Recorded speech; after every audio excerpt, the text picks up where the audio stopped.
Hey there everyone, it's Anthony back with another video here on Single and Placing. Hi. Hope you're having a fantastic day, weekday, weekend, week, month, evening, morning, overnight. I hope it's been a good one. And don't forget to leave in the comments how things are going for you. We're doing a vlog today, a little bit of a probably multi-part vlog.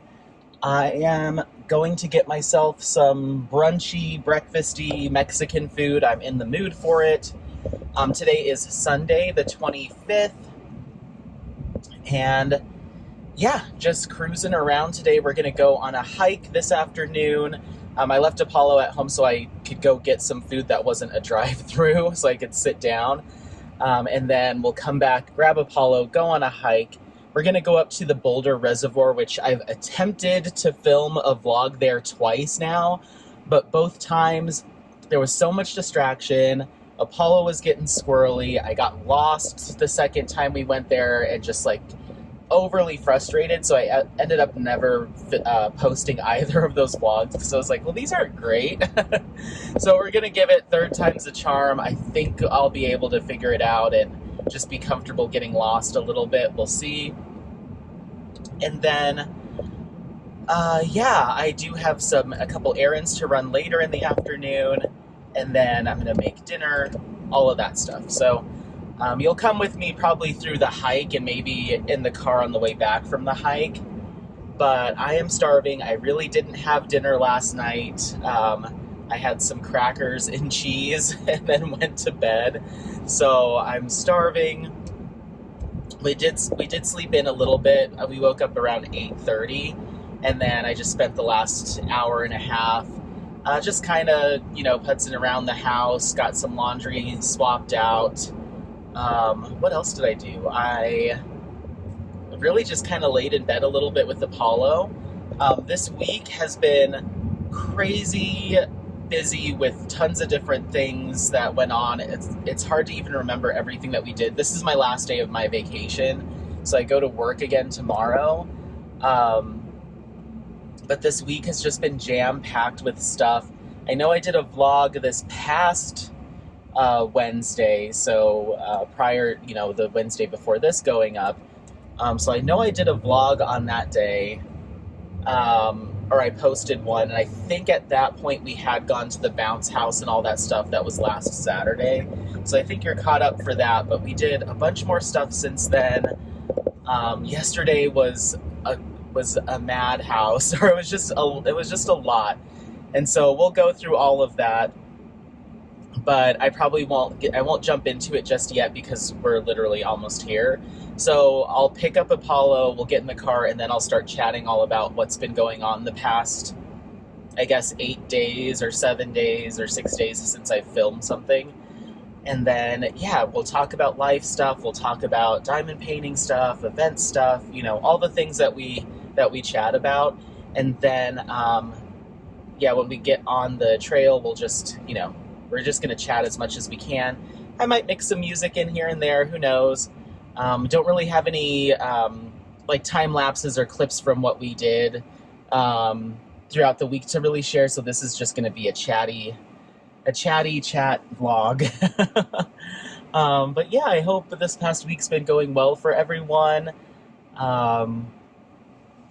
We just got to our halfway point with summer with the Masters. That week 4 video went up yesterday, Saturday, at the time of filming this, so that's exciting. But we'll get there. We'll talk about all that stuff. So yeah, let me just pull up here. I'm gonna get myself some breakfast, brunchy food, and then I'll get back with you when we're in the car again on the way to the trail, and we'll just dive in. We'll get into it. Okay?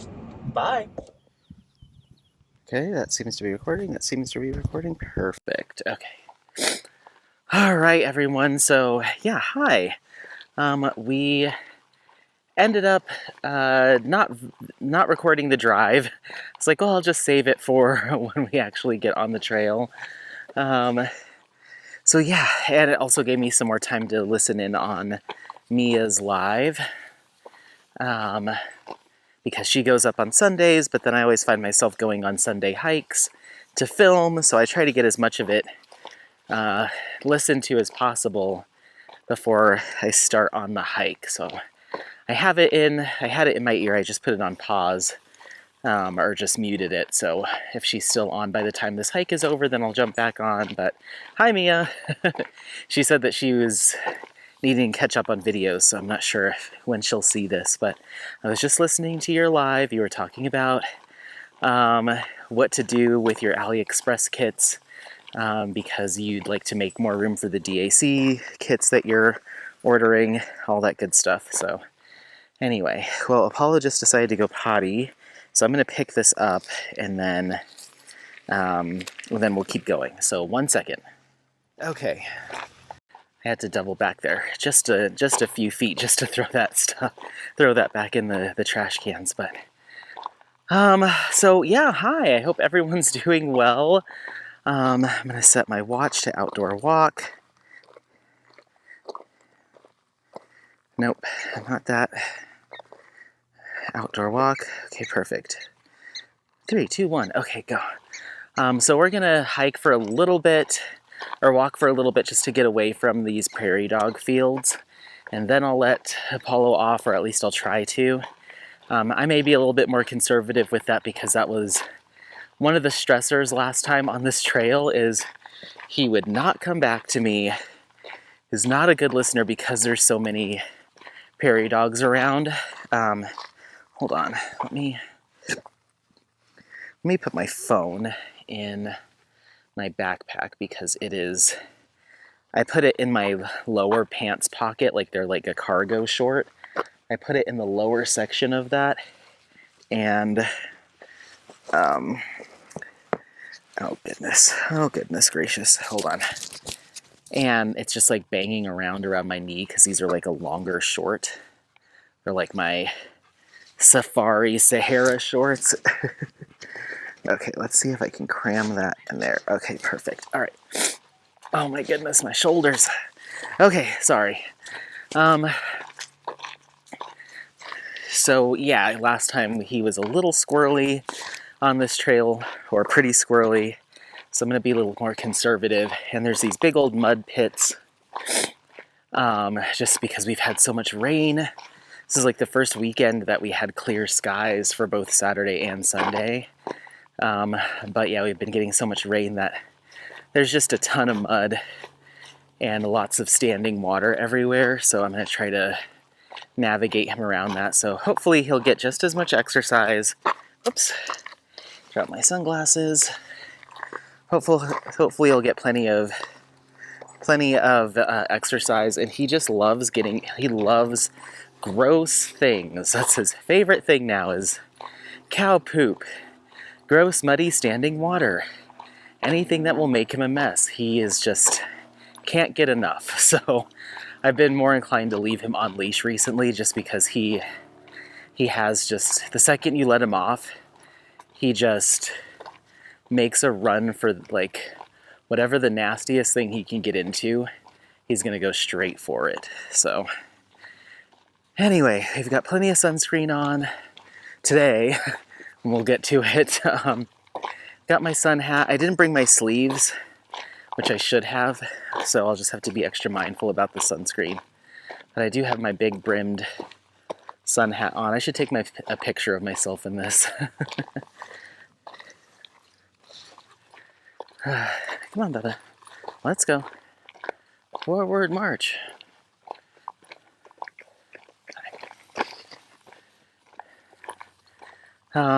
So yeah, this week has been a little crazy. I guess we'll start with Monday, because I think that's the last time I provided an update. But yeah, this past Monday, not the most recent one, but the one before. We're always like a week behind, at least right now, with vlogs. So on Monday, that was Juneteenth, I didn't really do too much in the morning, just kind of hung out. And then once I got my stuff together, I shipped out the second round of second round of packages from my D-stash, so now that's all done. There's only one left to go. Hold on. It's a loud one, huh? Let's go. Come on.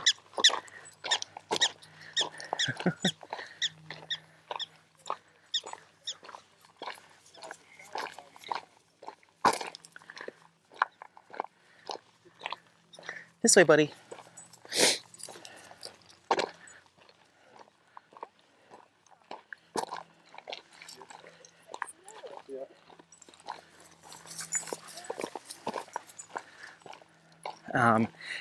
It's a gorgeous day out. There's going to be a ton of people. There's another reason why there was a point of frustration for me last time we came here, is it's just so crowded here. This is at the Boulder Reservoir, so it's just one of the most popular areas like in this entire part of like Boulder County, Denver. Everyone comes up here, so it's not going to be a definitely not going to be a peaceful kind of solitude hike. There's going to be lots of pauses, but I'll just try to fade in and out as much as possible so you don't get a ton of awkward silence. But it is gorgeous. It's gorgeous. So the area that we usually hike is straight north here. That's the Boulder open space. So we're definitely further south and a little bit further east than where we normally are. But so yeah, I went and dropped off my second round of D-stash. I just have one more package. The person that claimed it asked for me to please hold off until July 1st, or give them until July 1st. So that's what I'm going to do, is just hold on to those kits until July 1st and see if they cover that invoice. And then let's see, put my other headphone down here. It's not as distracting. So yeah, I have that. That's it. Every kit sold except for just one, which was Space Dragon, which we'll get to what I ended up doing there. So that happened. I shipped those out, and then I was really in need of new tires. So I went and got new tires, and then I was talking to Scott, and I was like, hey, I don't know what you have going on today, but if you want to hang out. It's like, yeah, what do you want to do? And I was like, I mean, it's 1 o'clock in the afternoon. Let's go to the theme park. So we ended up going to Elidge Gardens, which is the major theme park here in Colorado. And it's in downtown Denver. Hold on. Come on.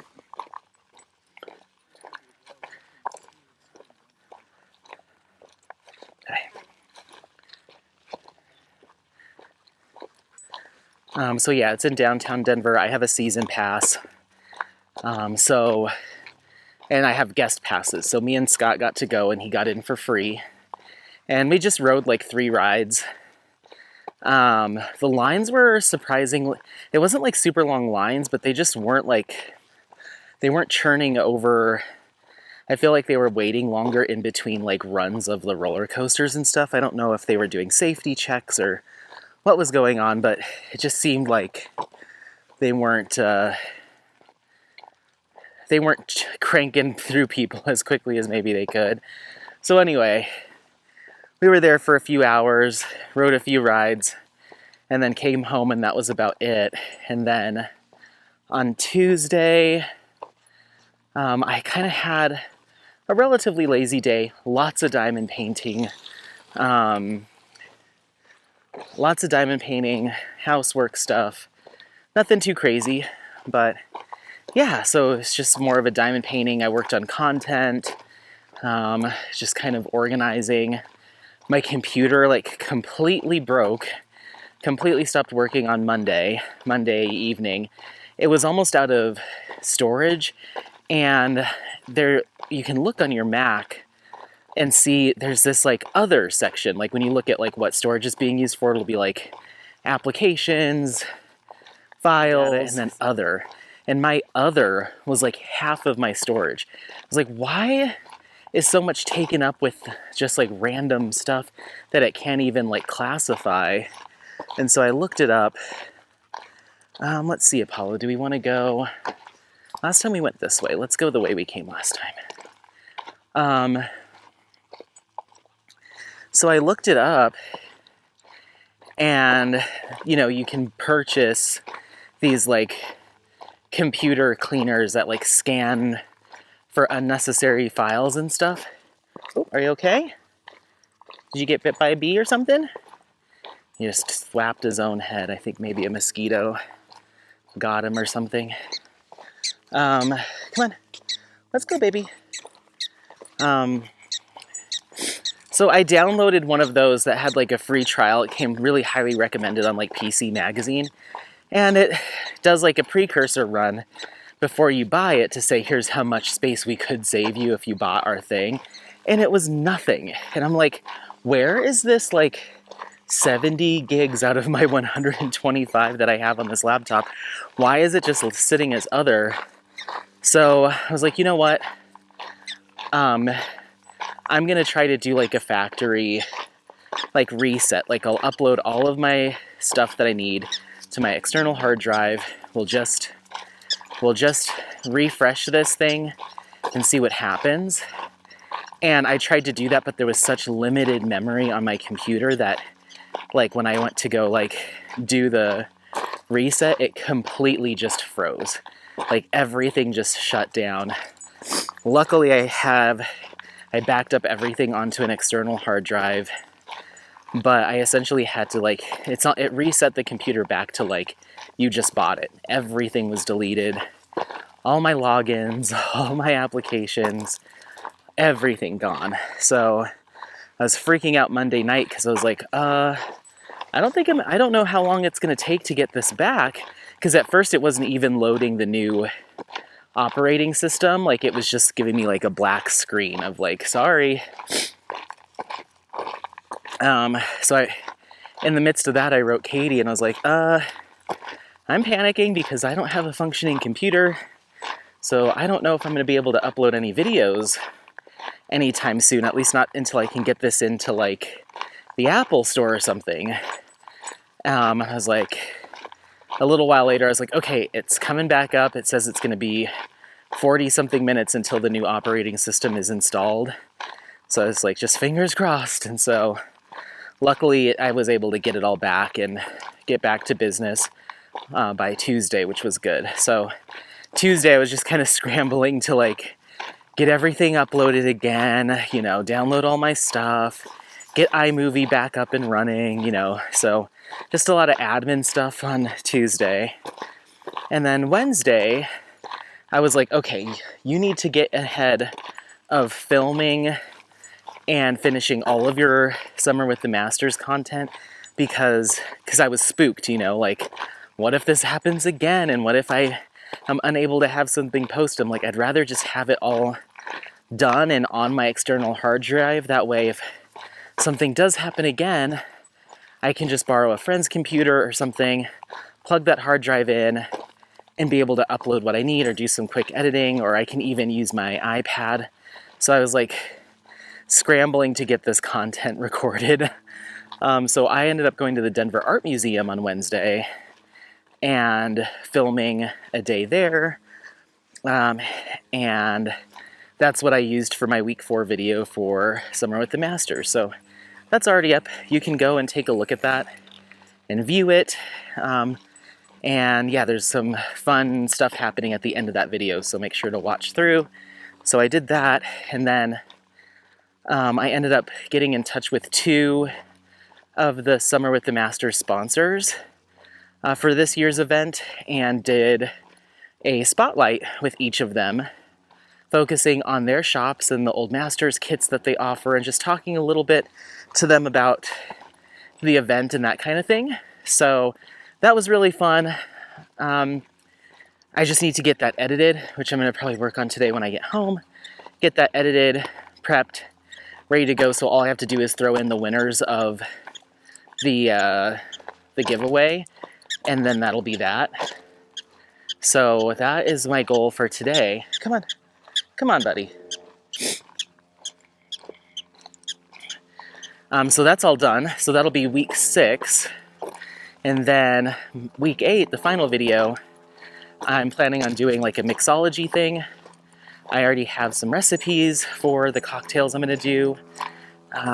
Essentially just making some cocktails or making some beverages that are popular in Austria, both currently and as far back as like the late 1800s. So around the time that both Ernst Haeckel and Gustav Klimt might have consumed one of these beverages. So I just thought it'd be fun. I'm going to do, I think, 3 different recipes or 4 different recipes. And I think I might try to do that this evening because it's so bright and sunny out. I think it'll be the perfect weather to do something like that. So that'll be my final video. Get that all recorded and ready to go as well. And then all my content for for Summer with the Masters week 6 and 8 will be done. So that's the plan. Hopefully it all comes to fruition. It's going to be a busy day this afternoon. But I'd like to just kind of have that all done, not let that be like a lingering stressor. Not that it's necessarily a stressor for creating the content by any means. It's more of, now I'm like, is this computer just on the fritz, and did I just put a band-aid on something more serious? Like, time's ticking with this computer.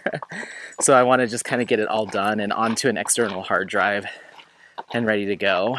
So that's what happened on Wednesday. And then Thursday was the first day that I actually filmed one of those shop spotlights. So I recorded my first one on Thursday, which was my actual birthday, with Rosa over at Diamond Painting Shop. So we did that, and then my friends, because it was my actual birthday, wanted to take me out. So we went and had sushi, and then we went to this little dive bar next to our house called Tavern 26. And they did have karaoke, but I just was tired. It was kind of a last minute thing that we decided to go there. Because we got back from dinner, we were all plopped down on the couch just relaxing, and then Scott came home. He didn't come to dinner with us. He's like, I'm sorry, I raced back from mountain biking and I'm late and I missed dinner. Are we still going out? And I was like, we just plopped down on the couch. I'm like, I don't know. And he's like, all right. So he goes downstairs and starts fixing himself something to eat. And then I was like, you know what? It is my actual birthday. Let's do it. Let me get some energy and let's go have a couple drinks. So I texted him. I was like, let's go. And he's like, are you serious? It's like, I just started eating. I was like, well, hurry up and finish. We're doing this. So we went and hung out for a little bit. Not too long. We were there for maybe 30 minutes to an hour. Came home, plopped down on the couch again, and then went to bed shortly thereafter. So did that, and then that next morning, I finished, so that's Friday morning, I finished Lady with a Fan from Gustav Klimt and Diamond Dots. So that was my pre-packaged kit for Summer with the Masters. So that's all done. I filmed that finish and review and then got that up the same day. So that all happened on Friday. And then I filmed a shop spotlight with Jade over at Jaded Gem Shop, and then got done with that, took Apollo for a short walk just around town, around the block, and then I was off to see my mom. And she lives about an hour and 10 minutes away. Oh, closer, even further north than both of us. So out of the way, even more so for me. Come on, buddy. Even further north to go to dinner north of her. I don't know why that always ends up happening. I don't know if she's just less comfortable coming down to the Denver area, but we almost meet up in Greeley. So she's 40 minutes north of me, and then Greeley is about 25 minutes, 30 minutes north of her. But we when we meet up there, that means that I have to drive not only past her house, but then another 30 minutes. And I'm like, why doesn't she just spend the same amount of time coming south? You know, because she'll be driving the same amount of time, and that would shave so much time off of us meeting up. I think maybe she just doesn't like coming into Denver. I don't know why we always end up doing that, but I need to start suggesting more often, because it's getting harder and harder to drive north out of Denver during like rush hour times. It used to take me probably, I'd say, like I said, 40 minutes to get to her house, but in rush hour, it can be an hour and 10 minutes. So it's such a huge stressor, and it makes me like feel like, I don't want to go up there, you know. But if she came 20 minutes south and I came 20 minutes north, that would be so much less taxing, but I'm not sure. Anyway, so we went up to Greeley and had a really nice Chinese dinner. It was like another sushi place, but they did like sushi and teppanyaki, like anything Asian. It's like in Greeley, it's basically, they just said, all right, all of our Asian cuisines are under one roof. So there's like the teppanyaki chefs with the like flat top grill chopping stuff in front of people. And then there's like the traditional sit down kind of PF Chang's style part of the restaurant. And then there's a sushi bar part of it. And then they also have like Vietnamese and Thai menu, items on the menu. And usually with those kind of restaurants, it can get a little dicey with like how good stuff's gonna be, but actually everything we ordered was pretty darn good. The sushi roll was good, the sesame chicken was good, the salads were good, my wonton soup was delicious. So they did a really good job. Anyway, so we did that, and then we were gonna go sing karaoke together, and we went to this bar that we used to go to a lot. Like when I had turned 21, her and I would go sing karaoke sometimes, like when I was in like my college age. And it's exactly the same. The only difference is whoever they have running their karaoke now, the sound system was really, really bad. Sorry, I'm just wiping my eyes. This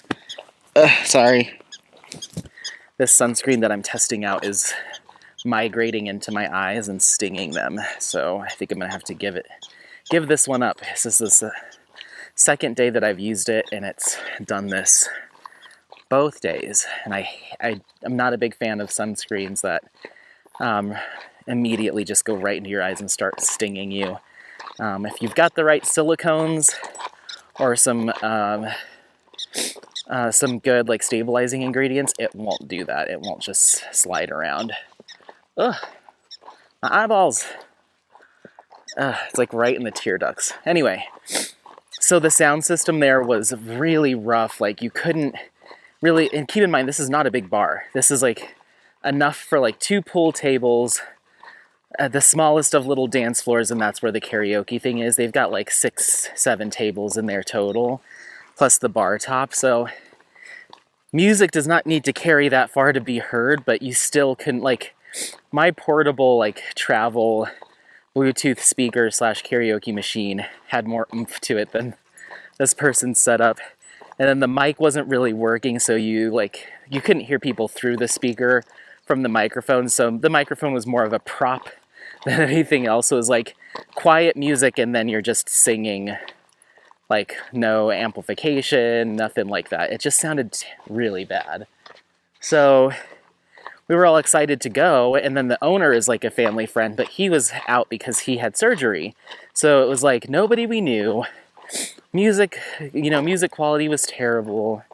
The vibe in there was just kind of gross. Like, once again, I don't know why we keep going up to Greeley to like do this kind of stuff, because it's kind of like bikery, which is fine, but it's also kind of like country. And keep in mind, this is where I grew up. Like, this is where I was born and raised. But like now as an adult, the vibe there it's not a very inclusive feeling environment, you know?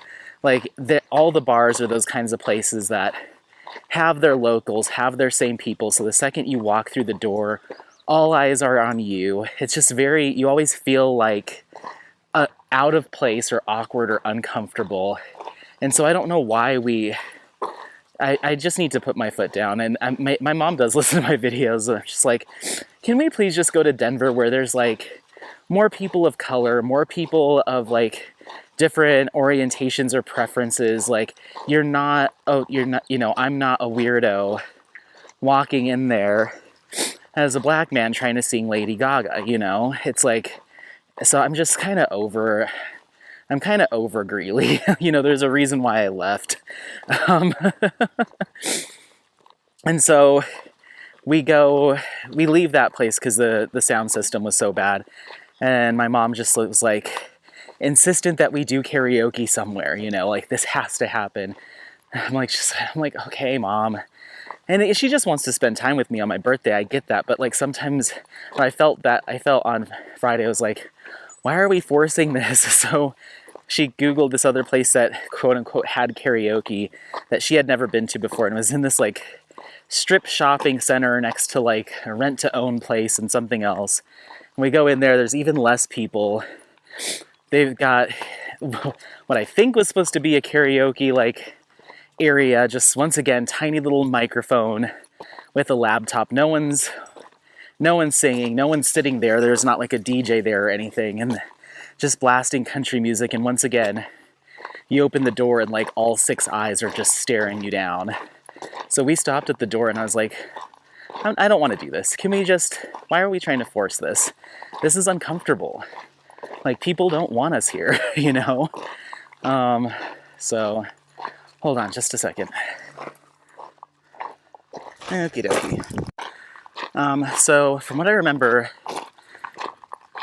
we get to another parking lot and then we cross that parking lot and the trail splits off, and one side is for hikers, cyclists, anything and everything, and the other side is no bikes. And so we'll turn there. That's where I will let the boy off. I'll let him get some exercise out. We'll probably get some water in him. Let me see what's on his nose. Come here. Some kind of moth. And then we will just kind of see how we're feeling. I might turn back. This entire loop, I believe, is like 6 miles.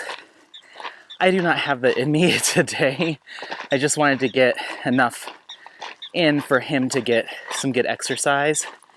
And we're at 1.3 miles right now. So let's go. Let's go, Bubba. So anyway, nope, that's mud. So yeah, it was just like, it wasn't the right night to do that. You know, I think she just needs to come down and meet me halfway so we can like get some good sound quality, get a good mix of, you know, a diverse population and a more inclusive environment. So it just doesn't feel so uncomfortable going everywhere, you know? I just don't like, I mean, I really honestly, I don't like the city of Greeley in general anymore. But certainly now, if it's like going out there, it's just like, there's so many little teeny tiny dive bars everywhere, and all of them have a very specific set of their regulars. And I guess you just have to move there and go a lot to be welcome into that. But otherwise, it's just like record scratch. Everyone just turns and stares you down, figure you out, and then, yeah, it's just like, ugh. So yeah, I'm pretty sure, and I'm almost 100% positive. I don't know why my brain would have made this up, but as we were turning to leave that second place, I heard someone go, "Anthony!" And so it must have been someone from high school or college, I don't know, but I didn't even acknowledge it. I was like, I don't know who you are, I don't care. I want to get out of here and I want to go home. So I told my mom, I was like, I think someone called my name as we were leaving, but I didn't even turn to look to see who it was. It's just like, get me out of this town.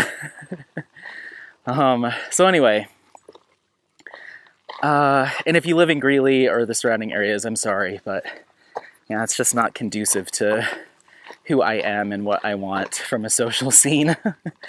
So anyway, so that was Friday night, and then I got home and hung out with Scott and the roommates and stuff. We just kind of chilled out, took Apollo out for another short walk, and then that was that. Went to bed pretty early because of what my plans were for Saturday. So Saturday, which was yesterday at the time of filming this, I had made plans for all of us to go to Waterworld, which is the water park here in Colorado. It's about 20 minutes north of where I live, maybe 15. So yes, all in the course of my vacation / birthday week, I did the bounce house. We did Elitch Gardens, which is like the amusement park with the roller coasters. Went to the art museum and the water park. Hold on. Okay. So we're coming up on the next parking lot, so there's probably going to be a lot of people milling around up here. So I'll keep chatting until we probably get to the gate, and then I'll cut back. But yeah, so Saturday was water park day. We got there 15 minutes before they opened. We had bought, 3 of us had purchased our tickets online. So there's 3 of us there right in the morning. So we got there and got set up and just started going on rides. You know, they open at 10. Just started going on rides. And then 2 more of our friends met up with us. Or 2 more of my friends met up with us. So that had us at 6 people. And then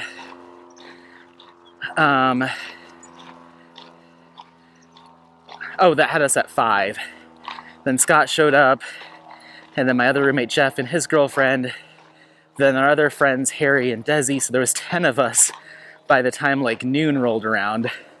So we just all were running around the water park having a blast, and got in line to get some drinks, but the lines for like food and alcohol or even like sodas were just long.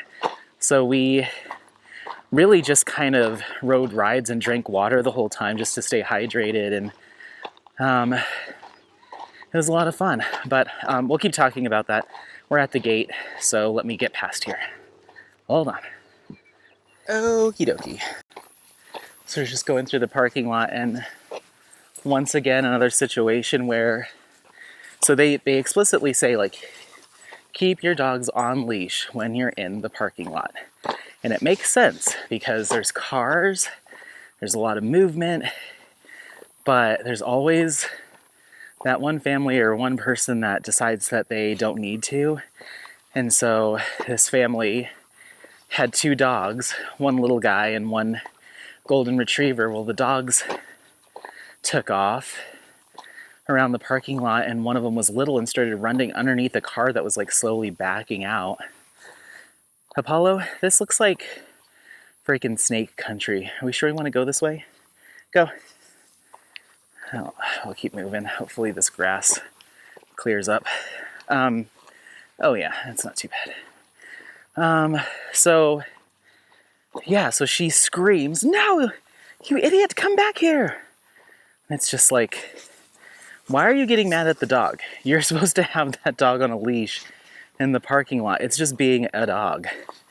So it just gets on my nerves. And then the golden retriever freaks out because she's screaming, and the kids are trying to grab at it and tries to come towards Apollo. I've got him completely stopped until they can get their stuff together, because I don't want him like jumping at any of the dogs or anything like that and causing more chaos. Hey, come on.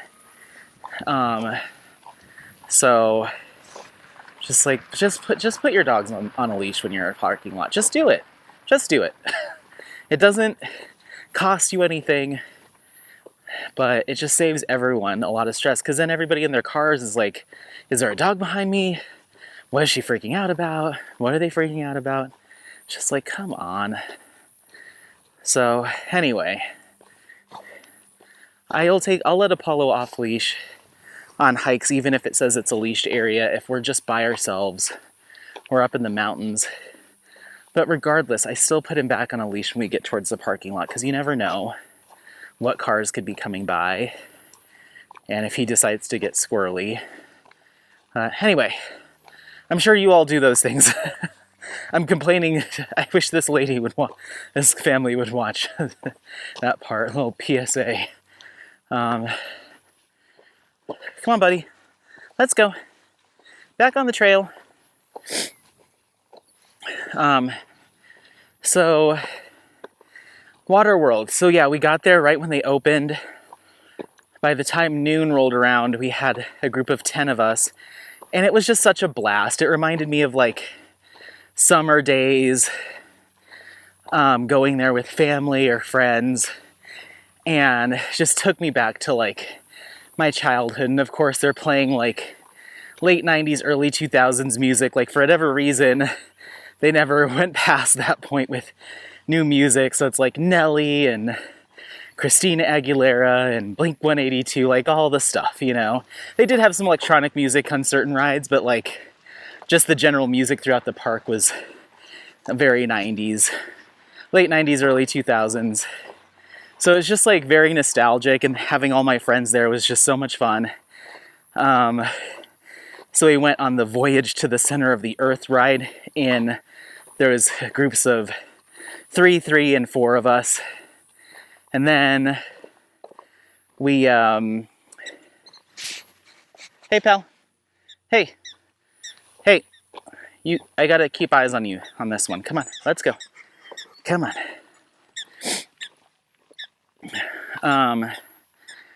And then we weren't together. Hey, Apollo, he thinks he's gonna go over there and chase those prairie dogs, but there's barbed wire in the way. Excuse me, can we go? Hold on, I think I might have to leash him up, guys, because I can't play this game today. Okay, sorry. Yeah, I can't trust him, so he's got to stay on leash. Poor guy. I've been taking him to the like closed in like dog park, like, you know, it's where you go, there's benches and a ton of dogs and stuff, so it's not like an open space where dogs are allowed off leash. But he just gets too distracted by like the barking prairie dogs. He does not listen. If there's piles of poop, he can sniff them out a mile away and he wants to roll in them. He's just a little wild animal, and he's lost that sense of like staying close to dad, or like being scared that he's getting too far from me. He doesn't really have that anymore now that he's gotten older. So he'll just go, and if he can still hear me calling for him, then he's fine. He'll just keep wandering, and all it does is stress me out and get me upset with him, which isn't fair. So I've just kind of decided, you know, if he starts acting squirrely, rather than trying to like get upset with him, I just put him on the leash, and he still gets to go on his walk and sniff the sniffs. I don't think he's missing out on anything. But it keeps me from having a meltdown, and I'll let him off and on and off and on. But I just don't feel like screaming for him right now. Right, buddy? I don't feel like it today. But when we're at this like enclosed dog park, you know, there's only so far he can go, and he's just booking it around the dog park with other dogs. He gets tired out. He comes trotting back up to me because he wants water or he's tired, and then we go home. But out here, he's just like, oh, I see a rabbit a mile away. Bye. And it's cute for a second, but the fact that there's snakes out here, like, I'd be less worried about it in the wintertime, to be honest, because there's less predators or like poisonous things out here. There's the snakes, there's ticks, there's, fleas and ticks, There's these groundhogs that if he gets close enough, they'll bite him. They'll attack him. There's, you know, cactus and just really like painful plants. Like I've already had to, when we went camping a couple weeks ago, he got into this bush that had these really weird brambles. Really weird brambles all over it. And he got into one of those and he was just covered in them. So luckily his fur is so thick that none of them got to his skin, but I still had to sit there and rip all of them out of his tangled hair. It's just like, oh my gosh. And it didn't even faze him, but it's just stuff like that that's like, you know, I want him to feel like he's living his best dog life and run free through the meadows all day. But sometimes that's just not super realistic when you're also trying to like protect the health and safety of your dog. But like here in this big open clearing, I feel a little bit better. But back there, you're back by the road, there's barbed wire that he might try to climb through. It's just like, no. So I don't mind being an overprotective dad in certain situations, because I'm like, dude, I can't have you just trying to climb through barbed wire and running in front of roads and stuff and not coming back to me. So let's go.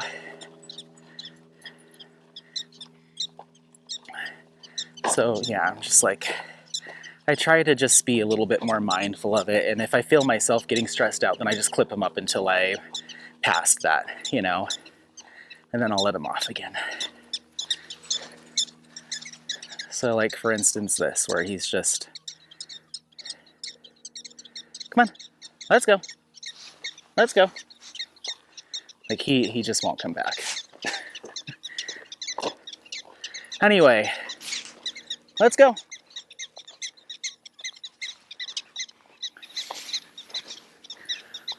So Water World, yes.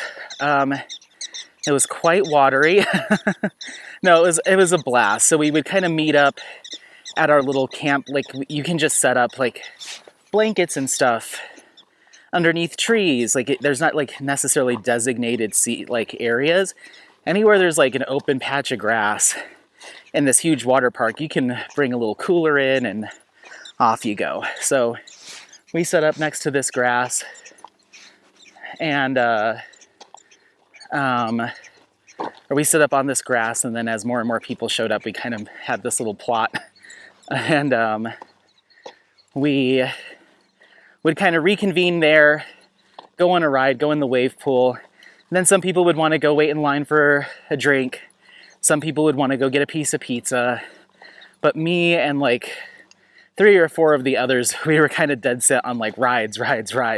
So we just kept going on more rides, more slides, and then we'd meet up with the others. I had my Apple Watch on me so I could take calls with just my watch, and it's waterproof. So we would reconvene, go on a ride together as the 10 of us, and then we'd all have different things we want to do, so we'd split up for a little bit longer and then meet up again. But we were there the entire day from 10 a.m. to 6 p.m. Hi, buddy. He's gonna need water soon.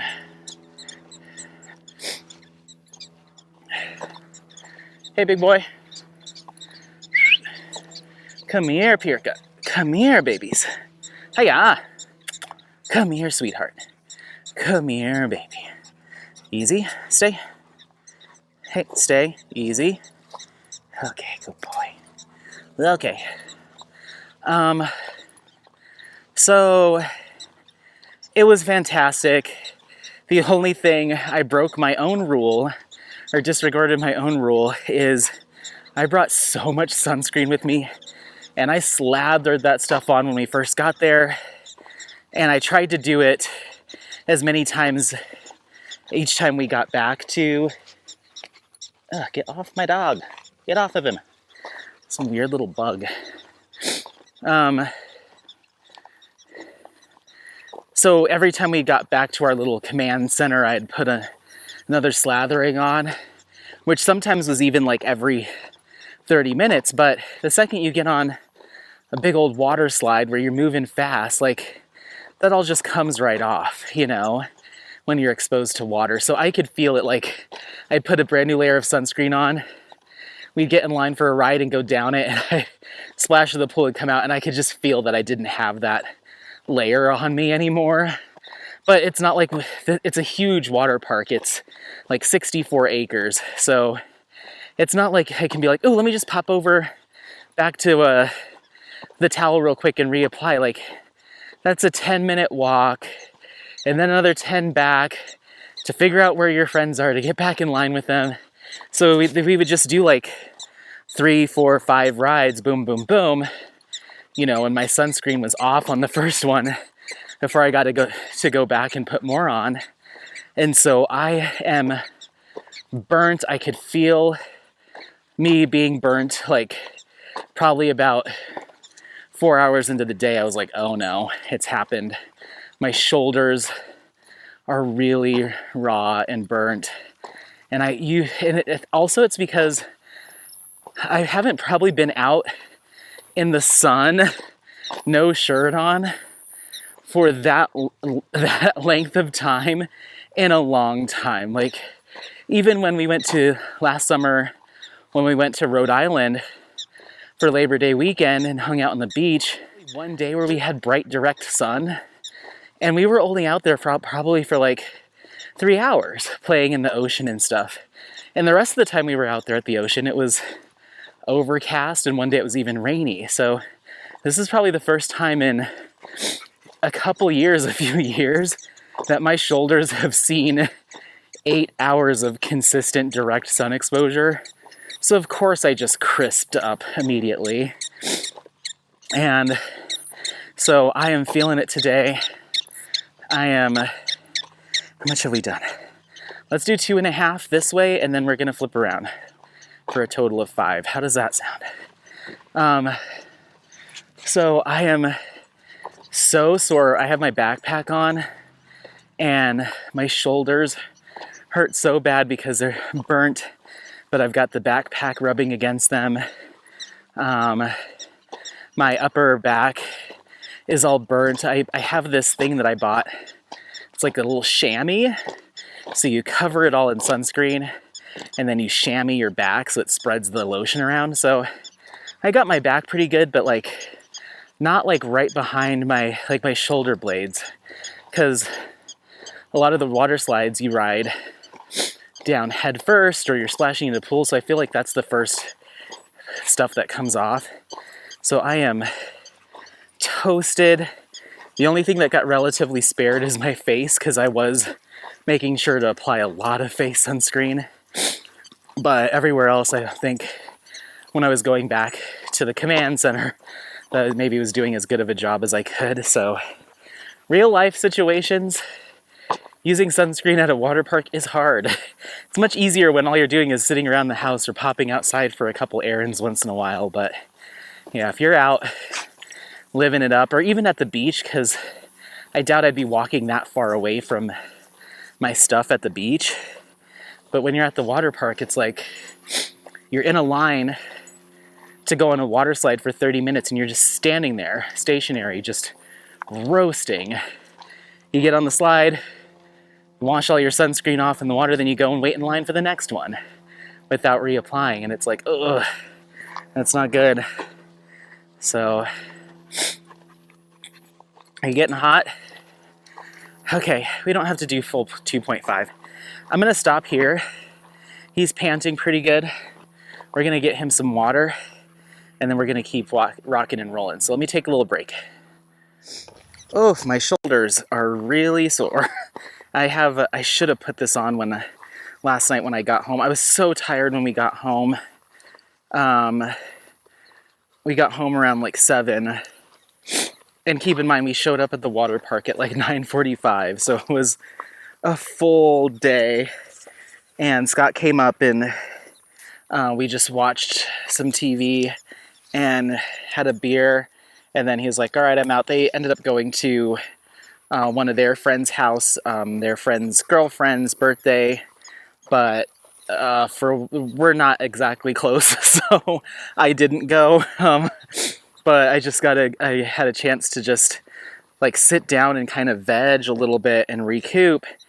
And I rinsed off in the shower, but I didn't wash anything. You know what I mean? Like I just rinsed off just to get like the pool water off of me, and then got into my PJs and I was like, well, I'll take a more formal shower in a couple hours. I just want to sit, I just want to relax, because you're just walking around that huge water park, and it's built on like natural hills, so not a lot of it's up staircases or anything like that. They are just following the slope of the hills. So you grab your tube at the bottom of the hill. Sometimes it's for one person, two people. They can go as big as 5 people in a tube. So like rafts, essentially, a raft. So you have to carry your own raft up over your head. You just kind of balance it on your head, and there's like the straps. And usually it's 2 people. And you haul that thing all the way up the hill, and then you ride the ride down. So you're not like standing on a staircase. There's a few that are like that, where you're on a staircase and they have like essentially a little escalator that they throw the tubes on, and the tubes get carried to the top, and you just go to the top and ride down. But this is an older water park with some newer rides like that, but the majority of them, they just built the slide along the hill, and so you have to walk up the hill every time. And it's a workout, and it's a huge water park, so you're walking miles during this whole thing. And so I walked, I want to say like 9 miles, I think, yesterday, just walking around this water park and hauling tubes up hills and stuff. It's a workout. It's not an easy task going to this water park, but it's so much fun. I mean, they have like themed rides with animatronic dinosaurs and mummies, and it's a really cool place. So we had a blast, but I was exhausted, just completely and utterly exhausted by the time I got home. So I didn't take a shower, I didn't do any sort of reparative skincare, I didn't put any aloe on, nothing. I just like went straight to bed.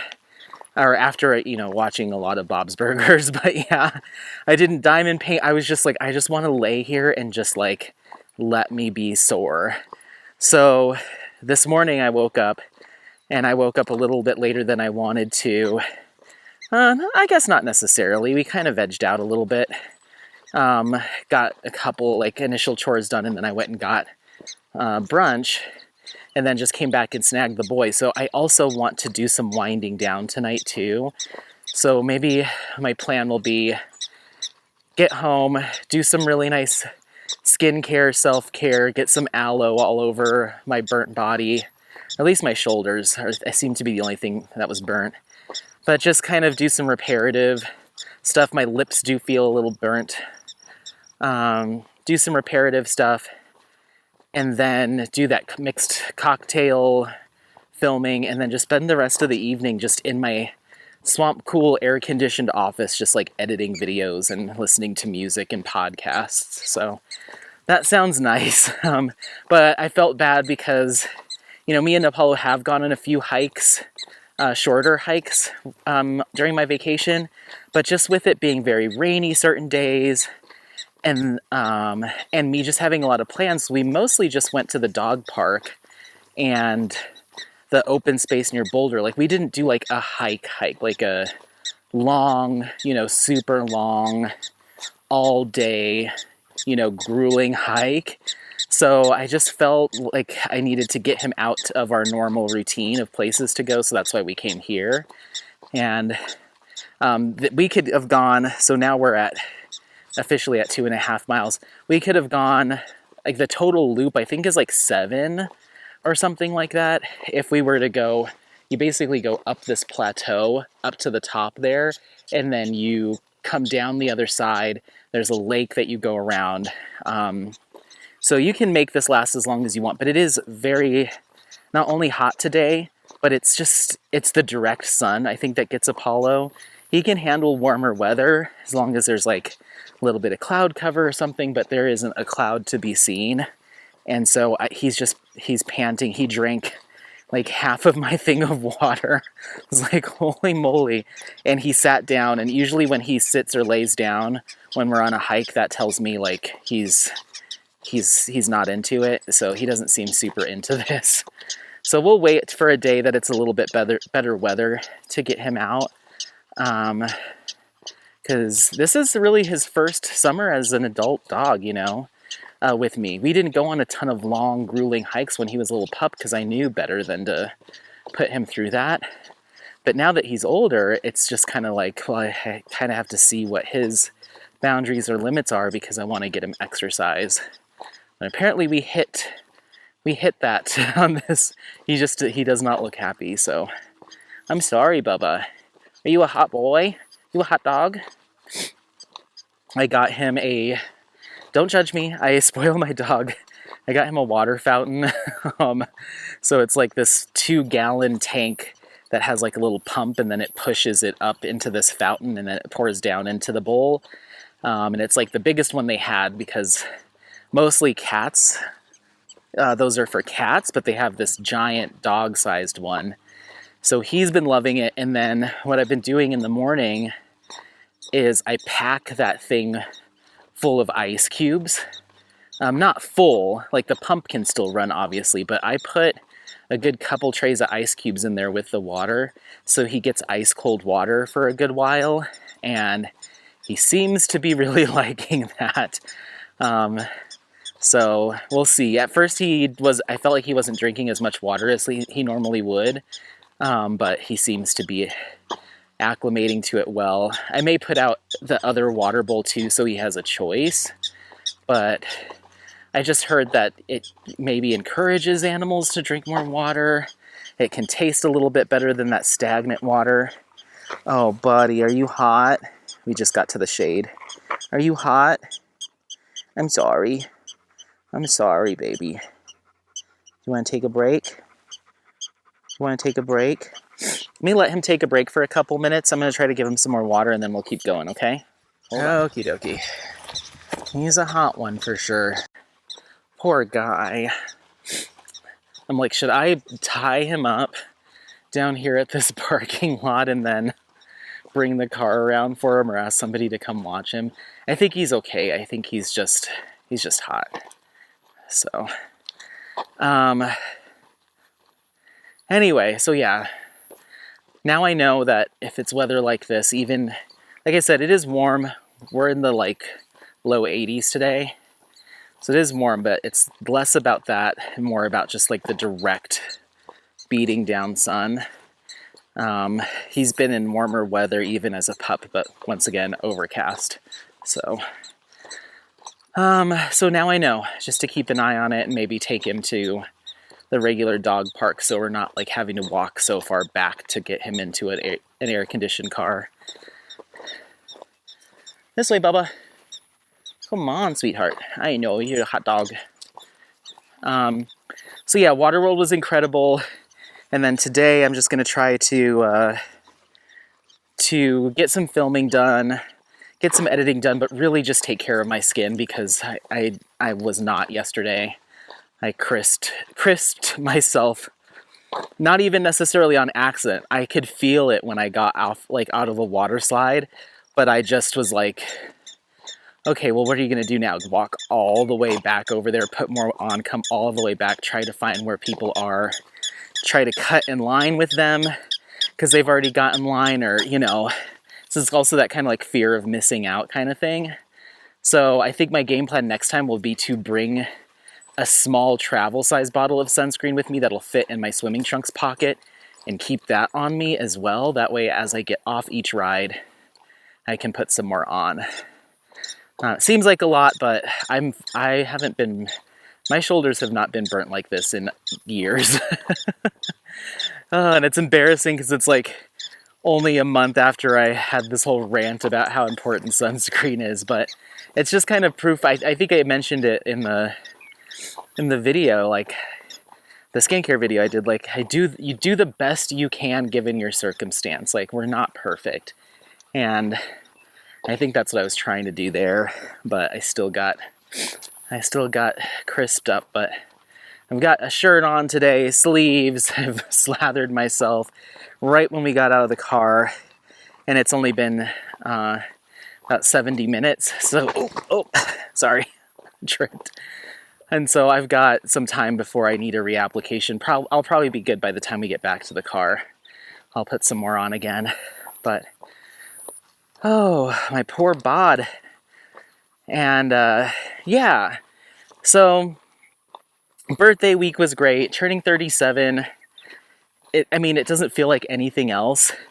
But I do always get, every year, around this time, I start to have a crisis of like, you need to start really taking care of yourself and making more conscious choices. And I have those moments throughout the year, and I make incremental choices here and there, but there's still tons of stuff I could be doing better to and for myself.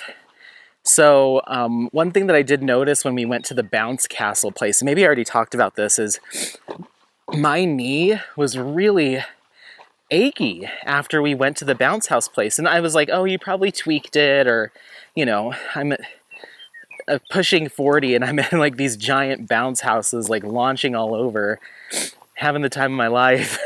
And then I'm going on all these roller coasters and then going down all these water slides. Of course, I'm going to feel a little beat up. And, the hiking and everything too.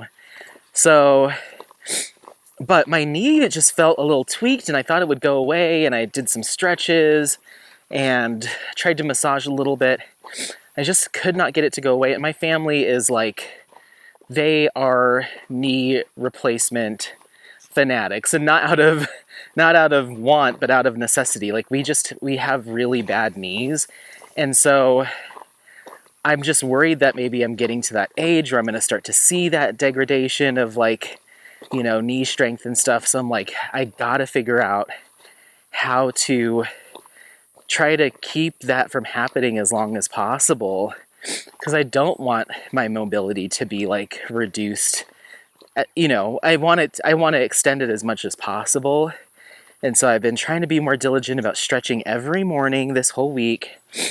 I have my Apple Fitness or Apple Fitness or Apple Plus, where I can pull it up on my Apple TV and it connects to my watch, and I can do the stretching exercises and stuff.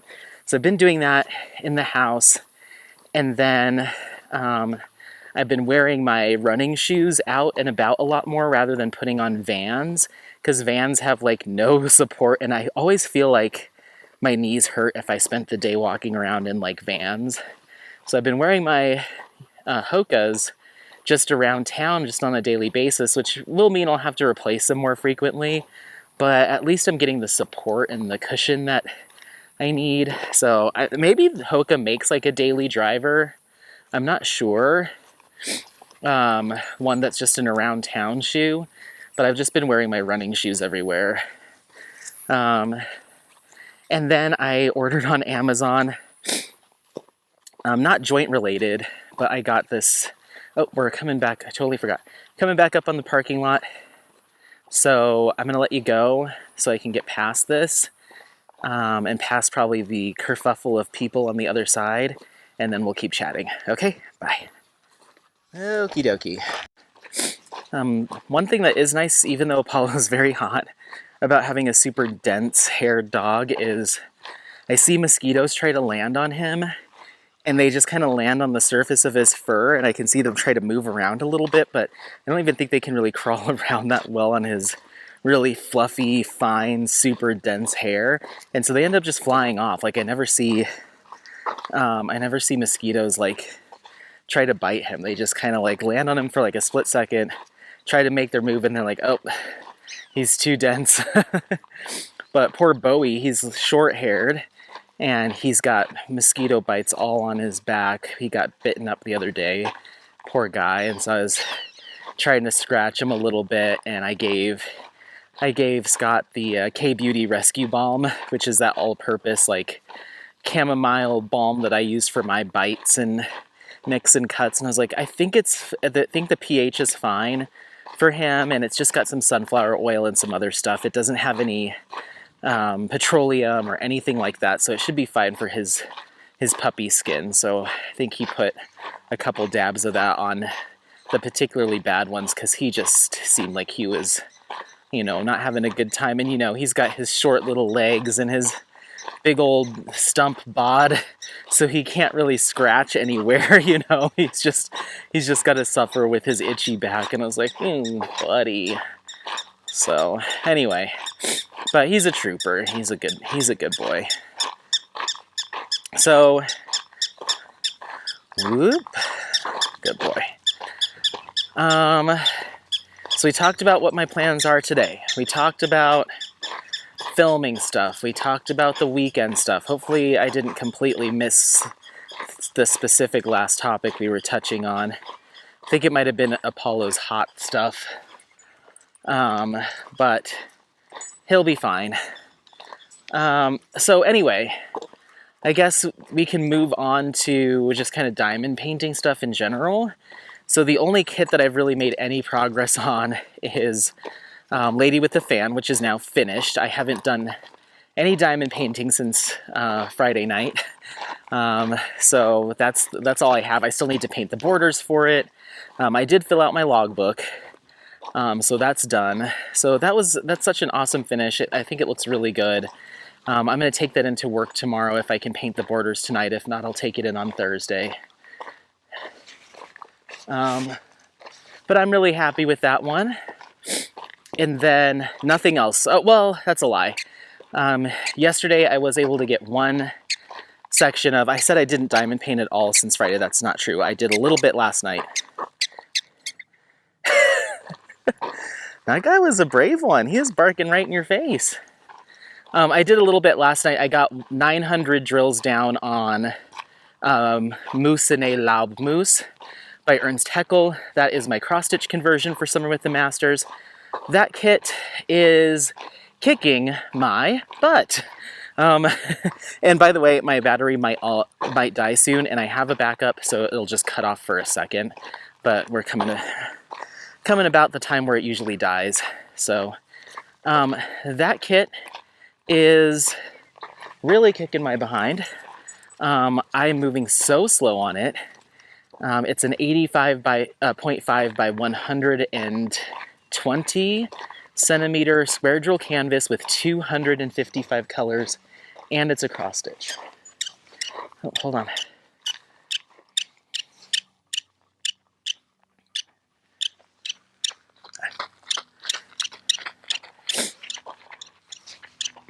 So yeah, it's also a cross stitch. Come on, let's go. I wonder if they know that he's like leashed up, because they're a lot more brave when he's on the trail than when he's just running around in the field. They'll hide way early, but when he's on his leash on the trail, he'll be a few feet and they're still barking at him until he like tries to lunge for them, and then they'll run or they'll dip back in their holes. But anyway, so this kit is so darn big, and it has zero to do with the quality, nothing like that. It's a perfect canvas in terms of quality. But if I had to do this again, even though I like bigger is better, more is more, when it comes to cross-stitch conversions, I think I've learned that I would go with fewer colors as long as I can retain a decent amount of detail. This 255 color thing, it's just time consuming. It's just really time consuming.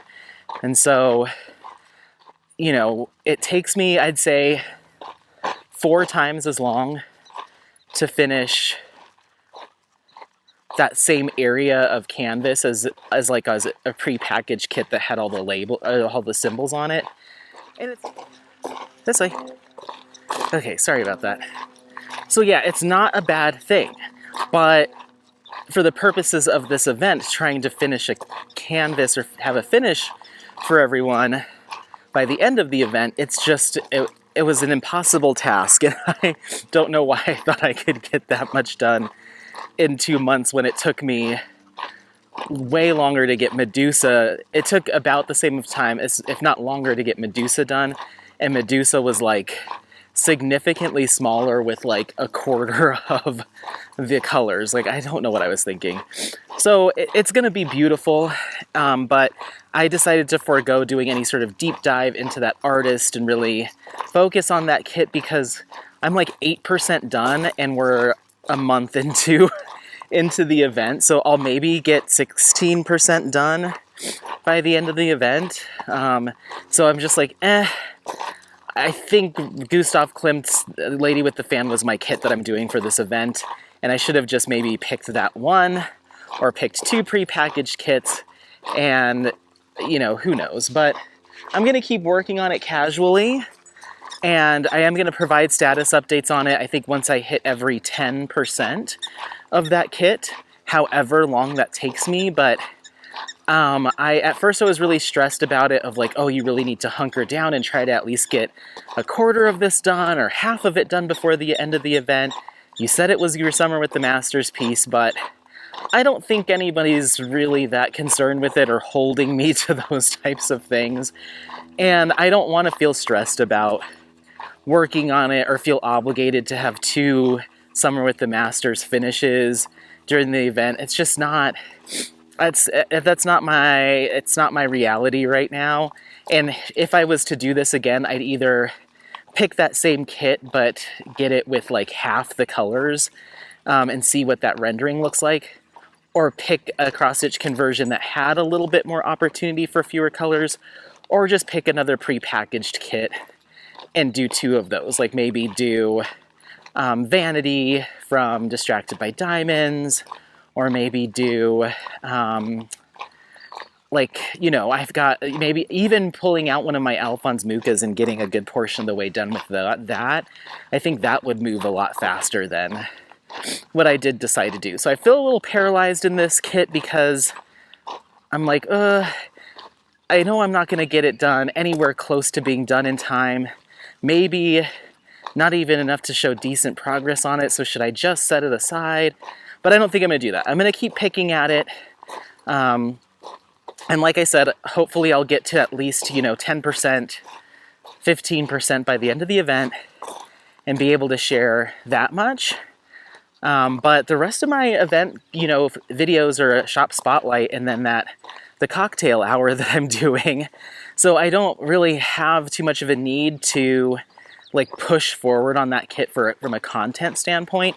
I'm going to be doing some time lapses for, I believe, the cocktail one, and I already filmed those with Lady with the Fan. So that's all done.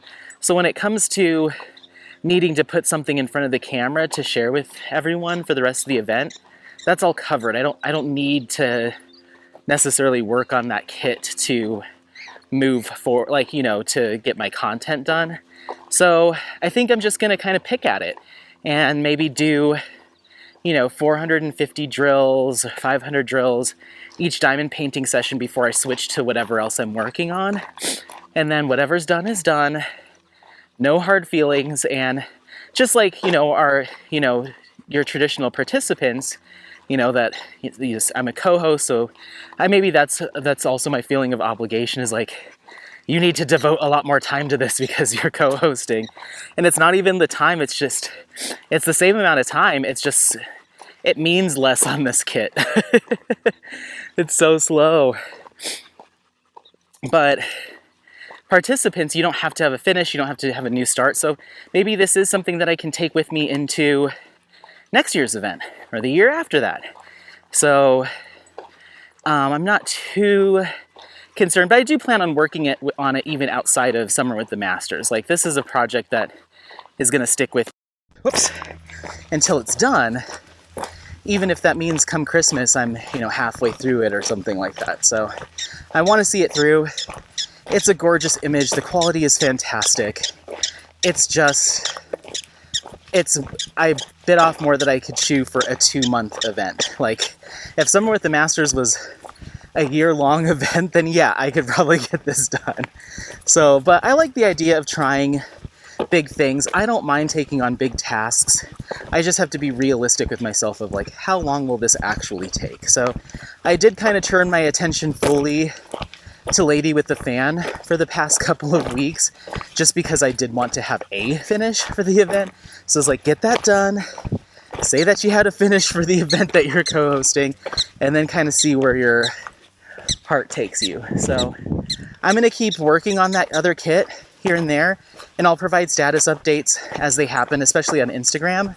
But I'm probably going to start working more in earnest on Senorita from Henry Clive and Jaded Gem Shop.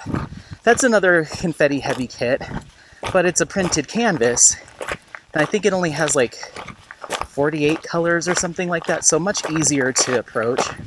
But that one will be a whip for almost a year coming up in September, so it's time that I just hunker down and get that done. So I'm going to do that, and then I'll probably swap that out with working on Crimson Oracle from Craftably, another kit I've been working on for months and months and months. So that's my plan, is to swap between those two. And then once the Craftably kit is done, then I get to pick out a new round. And that'll most likely be either Borealis from Henry Clive, maybe one of my DAC round drills, just because it's been I guess it hasn't been that long since I've had a DAC finish, just Star Maker. But I don't know how long it's been since I've had a round DAC finish. Maybe Polani. So maybe I'll crack out Satara just to have that done. Or I don't know. But once Craftably's done, once that kit's done, then I'll want to crack open a new round. I think not Johnson's Mill, Sunset Crossing from Craftably, the kit that I have kitted up and no work done on it. I think that's a round, but I don't really feel like working on that one, to be honest. If I had not kitted that up and it was in a storage container, I probably would have destashed that one, to be completely honest, but it's in containers, so I was like, I don't know how I'm going to do that, pour these all into like Ziploc baggies and handwrite the DMCs, I don't know, but I'll get to it someday. But I guess we can run through my whips. So we talked about my cross-stitch conversion for Summer with the Masters, and then we talked about Senorita.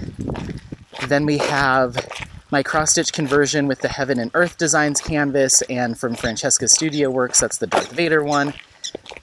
Then I have my Craftably kit, which is the Crimson Oracle. So those are my whips that have drills down on them, and then I have a mystery kit from Jaded Gem Shop, and that Sunset Crossing from Craftably that are kitted up, no drills on them. So I have a total of 7 things that are in storage containers as of today. So, but yeah, I think I'm going to turn my focus towards getting a section of Senorita done, getting a section of the Craftably kit done, and then like 450 or as many drills as I can in a session with Moussenet Lob Mousse, and then just kind of rinse and repeat, or do whatever feels right. Maybe one day I'll be in a cross-stitch conversion kind of mood, and I'll just sit with that one for the entire time or a few days. But it's just, I do enjoy working on it. I really do. It's not that I hate it. It's just slow. And if that's the only thing that I'm working on, I will start to hate it, because I am also someone that likes forward progress. I like the gratification of crossing a line or hitting a milestone.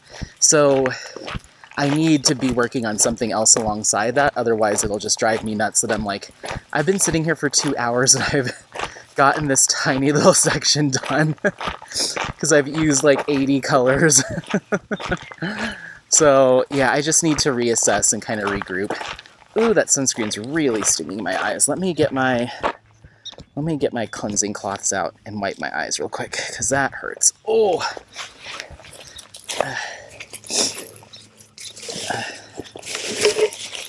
Holy moly, ow, ow, ow. This sunscreen is not waterproof, even though it says it is. Ugh. Ow, ow, ow.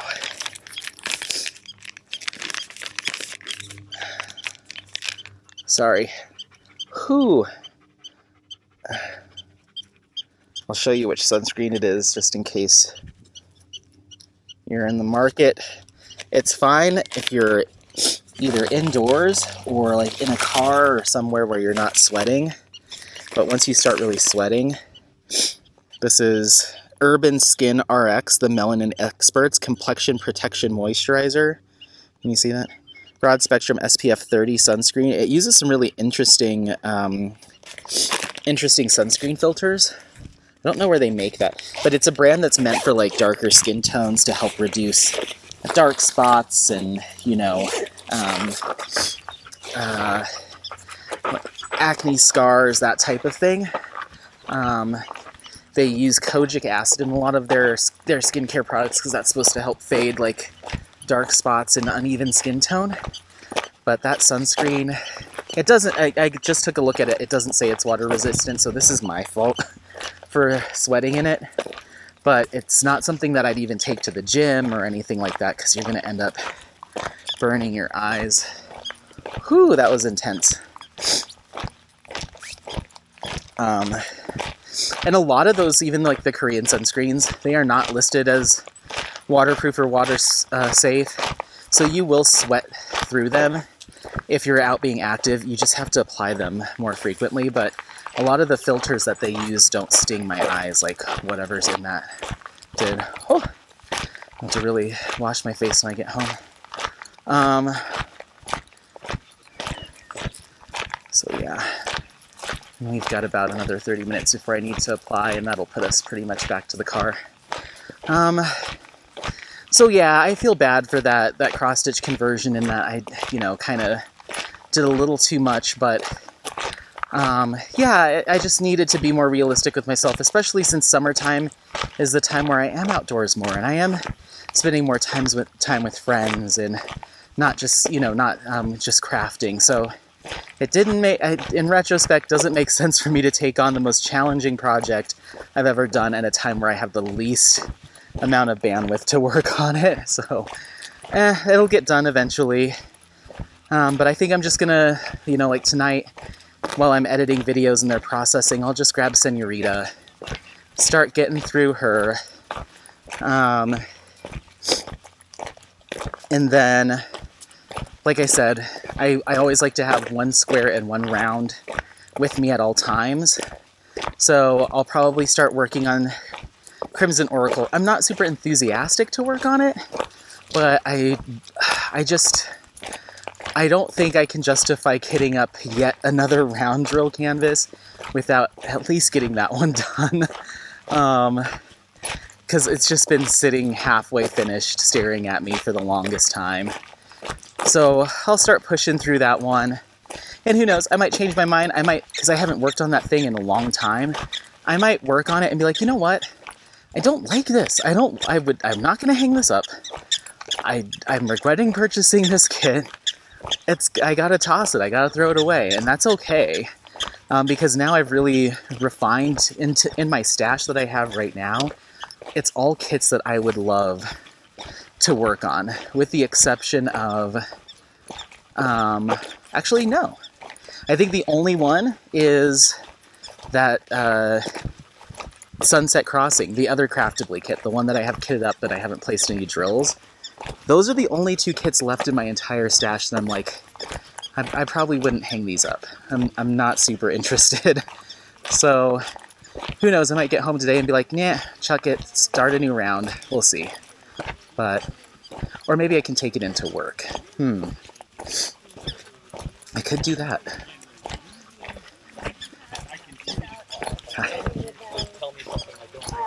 But yeah, I have that option too. I could bring it into work and be like, you guys finish this. I don't want to. We'll see.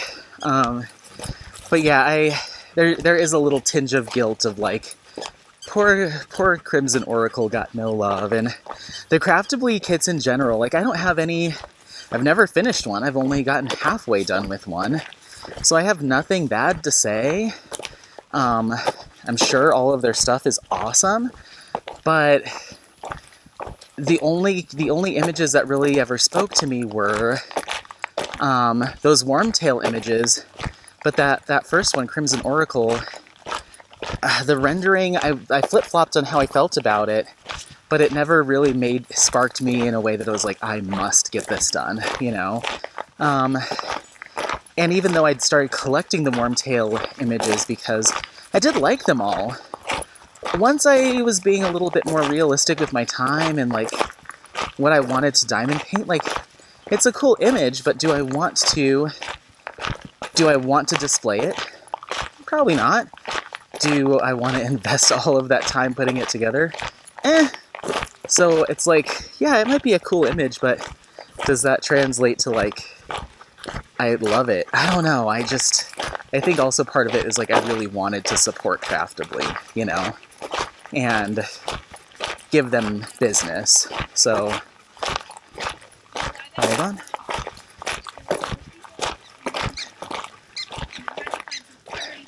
Oh, how cute. Do you see the dog? Hi. Say hi. Is it okay to say hi? Yeah, absolutely. He's just a runner, so he'll take off. Say hi. He looks small. I know. What kind of dog is he? He's part husky, part Malamute. God, he's gorgeous. He has gorgeous eyes. Say hi. Oh, come here. Yeah. Let's go over this side. Yeah, he just turned a year old, so Oh. yeah. Awfully big. Thank you. Yeah, of course. Have a good day. Come on, Apollo. Let's go. Good boy. You did good. I guess you're a little more. Close enough. A year and 4 months. So anyway, yeah, I don't know. Maybe that's being too honest, but there was a lot of stuff on Craftably that I was like, I like it fine. It's not something that I'm like beating down the doors like, give me that kit. I liked it enough in combination for wanting to support their business to, you know, to buy it. But then when it comes to like how high on the list of priorities for me to finish or get done with, it consistently gets skipped over in favor of me working on something new or starting brand new on something else. So I think that just speaks to me I just don't want to do it, you know? I'm not interested. And so maybe that's on me, but at least I got a chance to unbox the Craftably kit and show the quality of the contents, and I think I did at least one update video on that. I'm just talking about how things were going, and I know I've brought that kit up multiple times. So yeah, it's absolutely not a quality thing. It might have, for that particular kit, might have slightly been a rendering thing, but certainly not like canvas or drills or glue or anything like that. So I would always encourage people to put Craftably on the list of companies to go and check out when they're considering shopping from a new diamond painting shop or looking for something new. It's just, I haven't found... Hold on, sorry. Hi.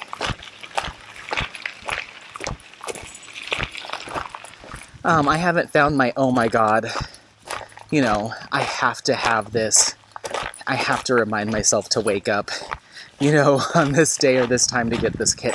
I haven't come across that yet, and that's okay. You know, there's companies that have certain image portfolios that are geared towards maybe a specific demographic or really appeal to certain crafters, and then other shops kind of focus more on another style. Some are more eclectic, and there are a few shops that seem a little bit more streamlined as to what they offer, and so I tend to not frequent them as much because I never get that, like, surprise, you know? So, which makes sense, you know, I see why shops sometimes don't have the ability to do that, because if only one person's going to buy the kit, then it's not worth putting it on the shop. So I get it. I just hope that people who watch don't think like, oh, well, Anthony only likes, Distracted by Diamonds, DAC, and Jaded Gem Shop, and that's it. And it's like, it's not really that. It's like, which shops are offering images and quality that I love, and I'm kind of past the point of spending money on shops just to say, ooh, I've tried every single diamond painting shop and here's my thoughts. I don't have the money or the interest or the time to consistently strike out. I'm now like in a very much like streamlined mode, like which shops give me the best experience based on my needs. And I'll explore here and there, but I'm going to be a lot more conservative with that going forward for sure. And so, yeah, Craftably just didn't end up being one that fell into that grouping for me, unfortunately. Might be amazing people, but it's just not the product for me right now that I can see. Buddy, you are so hot. You're a hot dog.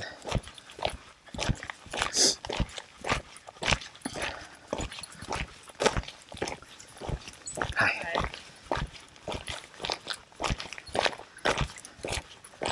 And another one that's going to probably be in the main fold of things more and more is Diamond Painting Shop. Rosa released 4 new Alphonse Mucha panels based on the times of day that are incredible.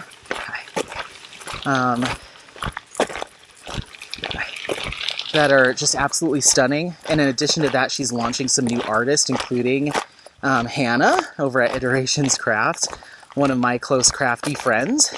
So I'm super stoked because bringing the quality that Diamond Painting Shop offers into the fold with her artwork is a combo I haven't seen yet.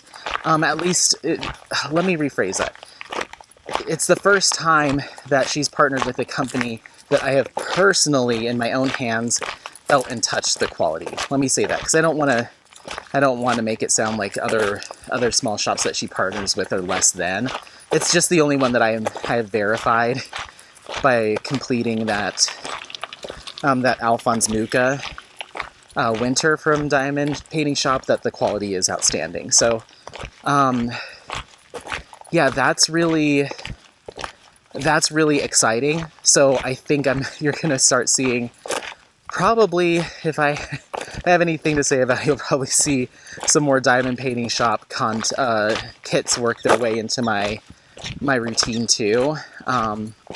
Those are definitely kits that I will try to reduce my buying to get some of Hannah's kits done as prepackaged kits through Diamond Painting Shop. I think that's going to be really exciting. So, but yeah, as far as,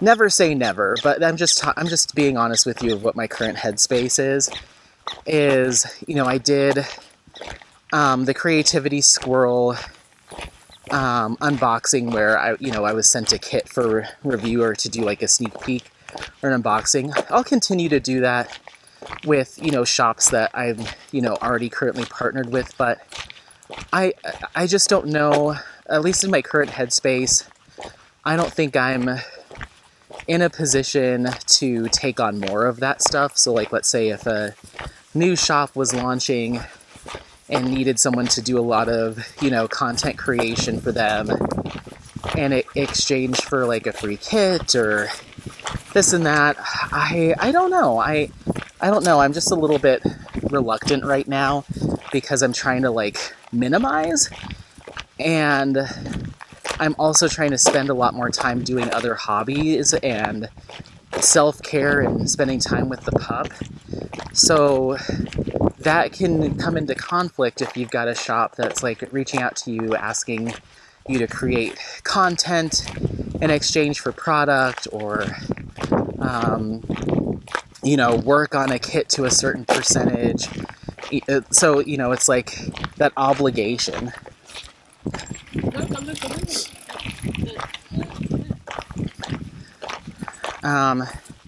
That obligation that can come along with that stuff, like, it's great to, get to try new companies and new stuff, and it's very humbling, and I appreciate when shops reach out to me and think that I might be a good ambassador for their product. Like, don't get me wrong, I don't want to come off as, like, ungrateful, but it's just, I don't want to disappoint anyone if they're like, well, we were expecting Anthony to throw out all the stops and do a big old series like he did with Distracted by Diamonds, and we were expecting him, we were hoping he'd invest as much time into our shop, and I'm like, that's just not where I'm at right now.